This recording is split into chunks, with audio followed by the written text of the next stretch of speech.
Tamil Nadu budget 2025-26 எல்லாருக்கும் எல்லாம் 1125 மின் பேருந்துகள் அறிமுகம் செய்யப்படும். அண்மைச் செய்தி: ஈகோவை விட்டுக் கொடுத்து ஒன்றிணைய வேண்டும் என்று ஓபிஎஸ் பேட்டியளித்துள்ளார். அனைவரும் சேர்ந்து செயல்பட வேண்டும் என்பதே தமிழக மக்களின் விருப்பம் என்று ஓபிஎஸ் தெரிவித்துள்ளார். ஓ பன்னீர்செல்வம் அளித்த பேட்டியை தற்பொழுது பார்க்கலாம்.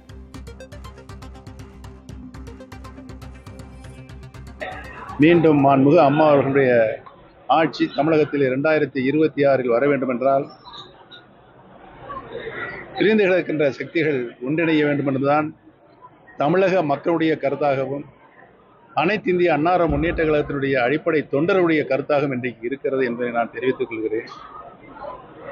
அவரவர்கள் மனதில் இருக்கின்ற ஈகோன்னு சொல்லுவாங்கள்ல, அந்த ஈகோவெல்லாம் உதறி தள்ளிவிட்டு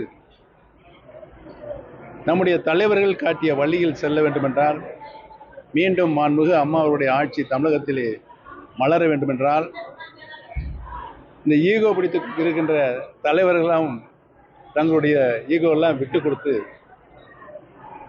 கழக நலன் கருதி ஒன்றிணைந்து செயல்பட வேண்டும் என்பதுதான் இன்றைக்கு தமிழக மக்களுடைய கருத்தாக இருக்கிறது. தமிழ்நாடு பட்ஜெட் 2025-26 எல்லாருக்கும் எல்லாம் 1125 மின் பேருந்துகள் அறிமுகம் செய்யப்படும்.